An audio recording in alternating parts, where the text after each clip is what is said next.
ډاکټر صاحب زه تاسو ته یو بنسټیزه پوښتنه لرم. په اصل کې زه د ساینس له پس منظر څخه یم. زه یو مجاز مالي سلاکار یم. نو نن چې زه په بازار کې څه ګورم هغه دا دي چې د ځمکې په سیاره کې ډیری مذهبونه شتون لري. که انسان یو شان وي، که د انسان غړي یو شان وي، که د انسان د بدن سیستم یو شان وي، پیدا کوونکی هم باید یو وي، لوی ځواک هم یو دی. نو که لوی ځواک یو وي ولې نن په ځمکه کې دومره ډیر مذهبونه شتون لري؟ د زرګونو کلونو د مخه هندو مذهب شتون درلود، بیا عیسی علیه السلام، بیا محمد صلی الله علیه وسلم، او نن چې زه په خپلو سترګو ګورم ډیر مذهبونه دي او هر مذهب خپلې ګټې او زیانونه لري. خدای زموږ پیدا کوونکی یو دی. د انسان بدن یو شان دی، پیدا کوونکی هم باید یو وي. نو ولې دا ګډوډي؟ دا ډیره ښه پوښتنه ده. الله سبحانه وتعالی فرمایي چې ان الدین عند الله الاسلام، چې د الله په نزد یوازینی منل شوی دین اسلام دی. دا هغه سوله ده چې الله ته زموږ د ارادې په سپارلو سره ترلاسه کیږي. لوی الله یوازې انسانانو ته یو دین ورکړ. د اولادونو تربیت په هغه وخت کې موږ تاسو ته سختیږي چې کله موږ تاسو په غیر اسلامي ټولنه کې ژوند کوو. مور او پلار د دې خبر نه وي چې زموږ اولادونو ته په مکتب یا په ښوونځي کې یا په پوهنتون کې یا په انسټیټیوټ کې څه تدریسیږي. چې کله هم ستاسو اولادونه له دغسې محیط کې ژوند کوي نو تاسو راځئ قرآن کور انلاین اکاډمي ته. دلته به د قرآن کور انلاین اکاډمي درسي مواد، کریکولم، هر څه په دغه ویب سایټ کې تاسو اول مطالعه انشاءالله اولادونه به داسې درته روزو څنګه چې په مکتب یا ښوونځي کې هغوی سره کوشش کېږي همداسې به په دغه اسلامي اکاډمي کې موږ هم داسې کوشش ورسره کوو تر څو پورې دغه زموږ او ستاسو اولادونه داسې وروزو چې په آینده کې موږ او تاسو د ملامتیا ګوته ځان ته ونه نیسو. همدا اوس په دغه نمبر موږ سره اړیکه کې شئ، انشاءالله ستاسو اولادونه به داسې تربیه کوو چې تاسو به خوشحاله. ماښام مو په خیر ډاکټر صاحب. تاسو ته سلامونه. زه هندو یم، زما نوم سندیپ دی او زه ډیره موده کېږي چې ستاسو ویډیوګانې په یوټیوب کې ګورم. د یو هندو په توګه زه نورو مذهبونو ته درناوی لرم. زه الله او محمد صلی الله علیه وسلم ته درناوی لرم. ما خپل ښوونځی په ماشومتوب کې په یو کاتولیک ښوونځي کې پیل کړ. زده کړې مې په یو کاتولیک ښوونځي کې پیل کړې وې چیرته چې ماته د انجیل، عیسویت او عیسی علیه السلام په اړه ښوونه کېده. او وروسته د 5م ټولګي څخه زه د خپل مذهب په اړه پوه شوم، ځکه چې زه په هندو کورنۍ کې زیږېدلی یم او نن ورځ کله ناکله زه نورو مذهبونو په لور جذب کېږم. د ټولو مذهبونو ترمنځ یو څه ګډ تړاو شته. ډاکټر صاحب زه تاسو ته یو بنسټیزه پوښتنه لرم. په اصل کې زه د ساینس له پس منظر څخه یم. نن د یو درملتون سړی یم. زه یو مجاز مالي سلاکار یم. نو نن چې زه په بازار کې څه ګورم هغه دا دي چې د ځمکې په سیاره کې ډیری مذهبونه شتون لري. که انسان یو شان وي، که د انسان غړي یو شان وي، که د انسان د بدن سیستم یو شان وي، د وینې جریان ورته وینه ورته غوږ ورته پوز او هر څه یو شان وي، نو پیدا کوونکی هم باید یو وي، لوی ځواک هم یو دی. نو که لوی ځواک یو وي ولې نن په ځمکه کې دومره ډیر مذهبونه شتون لري؟ له اوس څخه وروسته راتلونکی به څه وي؟ ځکه که زه د نظري کتابونو او تاریخ مطابق لاړ شم د زرګونو کلونو د مخه هندو مذهب شتون درلود، بیا عیسی علیه السلام، بیا محمد صلی الله علیه وسلم، او نن چې زه په خپلو سترګو ګورم ډیر مذهبونه دي او هر مذهب خپلې ګټې او زیانونه لري. نو د یو انسان په توګه زه ګډوډ کېږم. زه هندو یم، زه باید خپل مذهب ته درناوی وکړم او همدارنګه د یو انسان په توګه زه باید نورو مذهبونو ته درناوی وکړم. نو وروستی حقیقت څه دی او راتلونکو پیړیو لپاره راتلونکی څه دی؟ دا ډیره ښه پوښتنه ده چې له 4,000 کلونو څخه ډیر د مخه دومره ډیر بېلابېل مذهبونه وو. هندو مذهب وو، بیا عیسی علیه السلام 2000 کاله د مخه راغی، یا عیسویت، بیا محمد صلی الله علیه وسلم 1400 کاله د مخه راغی. ځینې شیان ورته دي، ځینې شیان متضاد دي، ډیره ګډوډي شتون لري. خدای زموږ پیدا کوونکی یو دی، د انسان بدن یو شان دی، پیدا کوونکی هم باید یو وي. نو ولې دا ګډوډي؟ دا ډیره ښه پوښتنه ده. د دې ځواب د قرآن په سورة العمران 3 سورت 19 نمبر آیات کې ورکړل شوی دی. الله سبحانه وتعالی فرمایي چې ان الدین عند الله الاسلام، چې د الله په نزد یوازینی منل شوی دین اسلام دی. دا هغه سوله ده چې الله ته زموږ د ارادې په سپارلو سره ترلاسه کیږي. لوی الله یوازې انسانانو ته یو دین ورکړ، لکه څنګه چې ما مخکې وویل لوی الله یوازې یو دین را لېږلی دی، خو هغه ډیر پیغام وړونکي یا رسولان را لېږلي دي. بیا یو نوی پیغام وړونکی راغی، هغه یو تازه پیغام راوړ، خو خلکو دا پیغام بدل کړ. بیا یو بل رسول راغی او د کلونو په اوږدو کې دا ډیر ځله پیښ شول، خو ټولو رسولانو بنسټیز پیغام یو شان و. لوی الله وروستی او حتمی پیغام آیا قرآن و؟ اوس به تاسو له ما څخه دا پوښتنه وکړئ چې خدای ولې قرآن 1400 کاله د مخه نازل کړ؟ ولې قرآن په مستقیم ډول نه و نازل کړی؟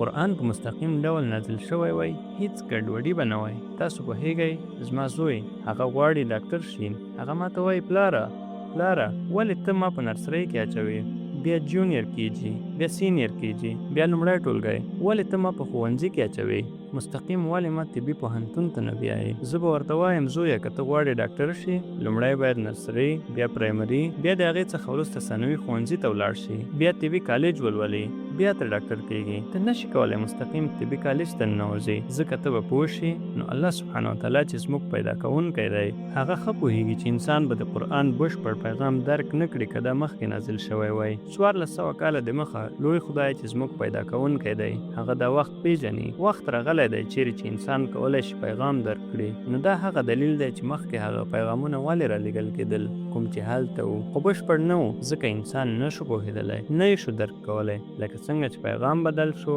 هغه یو نوی پیغام راولېږو. دا هغه دلیل دی چې ټول پیغامونه چې د قرآن نه د مخه راغلي وو دوی د یو ځانګړي ډلې خلکو لپاره وو او د یو ځانګړې مودې لپاره د تعقیب لپاره وو. ټول پیغام وړونکي چې د وروستي او حتمي پیغام وړونکي محمد صلی الله علیه وسلم څخه د مخه راغلي وو خدای یوازې د یوې ځانګړې ډلې خلکو لپاره رالیږلي وو او د نوي پیغام تر راتګ پورې د تعقیب لپاره وو. لوی الله هغه پوهېده 1400 کاله د مخه هغه وخت کله چې انسانان کولی شو حتمي پیغام قرآن درک کړي هغه دا نازل کړ او هغه وروستی او حتمي رسول محمد صلی الله علیه وسلم یې راولېږو ځکه چې قرآن وروستی او حتمي پیغام و. دا یوازې د مسلمانانو یا عربانو لپاره نه و، دا د یوې ځانګړې ډلې خلکو لپاره نه و، دا د ټول انسانیت لپاره و. ټول پیغام وړونکي چې مخکې راغلي وو د یوې ځانګړې ډلې خلکو لپاره و او پیغام باید د یوې ځانګړې مودې لپاره تعقیب شوی وای. ځکه چې محمد صلی الله علیه وسلم وروستی او حتمي رسول و هغه یوازې د مسلمان یا عرب لپاره نه و رالیږل شوی، هغه د ټول انسانیت لپاره رالیږل شوی و. خو اوس تاسو له ما څخه وپوښتل ولې مختلف مذهبونه دي؟ پیدا کوونکي یوازې یو دین رالیږلی، موږ انسانان بدلیږو. خو حتی په فاسد شکل کې هم زه یو فارموله لرم، چې هیڅ انسان به نه خفه کوي. زه د ټولو انسانانو ته وایم چې لږ تر لږه باور وکړئ چې یو کتاب شته کوم چې 100% د خدای کلام دی. نو هندوان به د منلو په اړه اعتراض ونه کړي. زه باور لرم چېرته چې هغه 100% د خدای کلام وي. عیسویان به وایي زه د باور کولو په اړه اعتراض نه لرم، انجیل 100% د خدای کلام دی. مسلمان به وایي زه د قرآن 100% د خدای کلام په توګه باور کولو په اړه اعتراض نه لرم. نو زه دوی ته وایم سم ده، اوس راځئ موافقه وکړو چې هغه څه تعقیب کړو چې په دې ټولو کتابونو کې ګډ دي. څه توپیر لري موږ به سبا بحث وکړو. راځئ چې د توپیرونو په سر جنګ ونه کړو، راځئ موافقه وکړو چې هغه څه تعقیب کړو چې ګډ دي او لږ تر لږه موږ به ډاډه یو چې هغه څه چې په دریو کتابونو کې ګډ دي دا لږ تر لږه کم تر کمه د خدای کلام 100% دی. څه چې توپیر لري ممکن د خدای کلام وي، ممکن د خدای کلام نه وي، هغه موږ سبا بحث کولی شو. اوس کله چې موږ تحقیق کوو او زه د پرتلهیز مذهب د زده کوونکي په توګه ما ویدونه لوستي دي، ما پنشیدونه لوستي دي، بګود گیتا،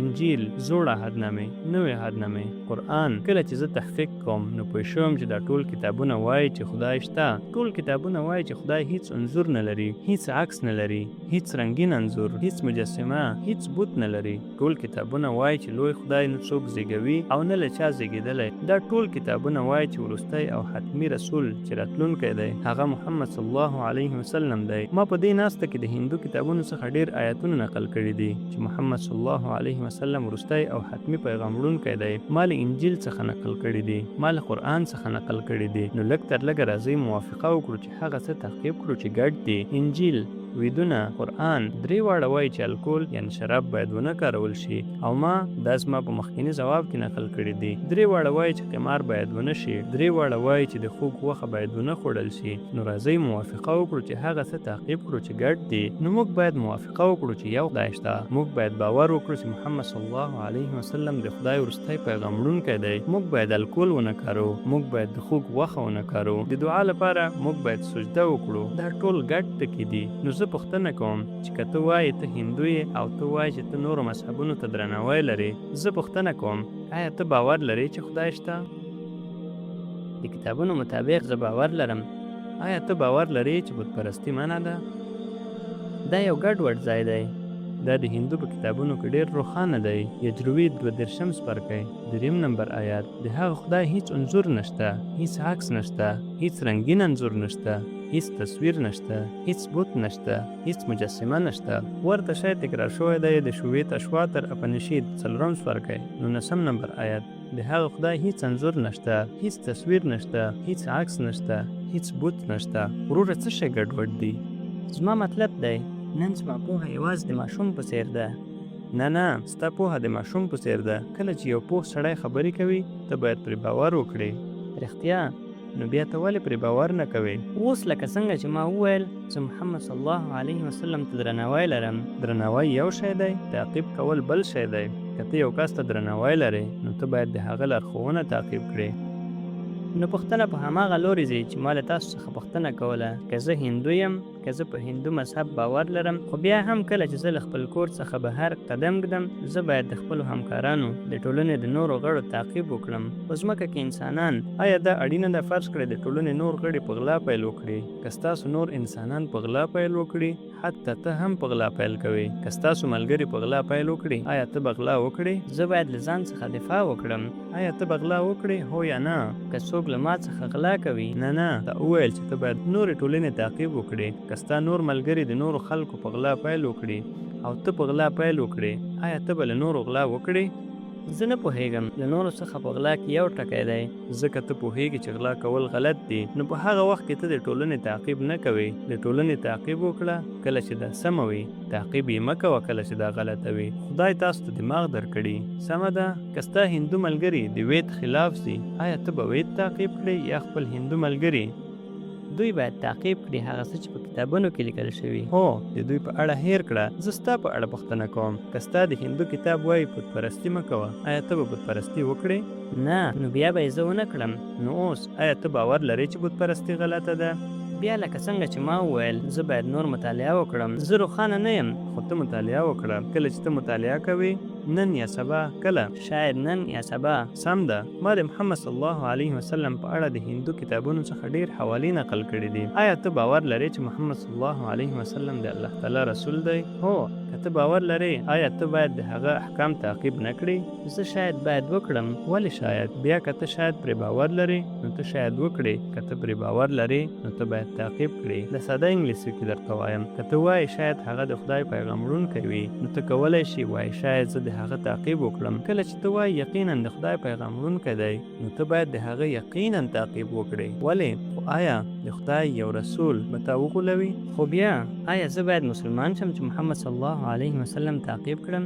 نه، ته باید یو ښه هندو هم اوسې. ته باید یو ښه هندو او یو ښه عیسوي اوسې چې محمد صلی الله علیه وسلم تعقیب وکړي. که ته یو ښه هندو نه یې، که ته یو ښه عیسوي نه وي، ته به هیڅکله محمد صلی الله علیه وسلم تعقیب نه کړې. ځکه چې د هندو کتاب وایي چې انتمریشي کال کې اوتار محمد صلی الله علیه وسلم دی. ما حوالې ورکړې. ته پوهیږي که ته غواړې نو بیا ورکولی شم. آیا ته غواړې زه د هندو په کتابونو کې د محمد صلی الله علیه وسلم حوالې بیا ورکړم؟ ما ستا حوالې واورېدې. زه باید په دوی کې لاړ شم، یعنې مطالعه وکړم. سم ده، نو انشاءالله نن لاړ شم.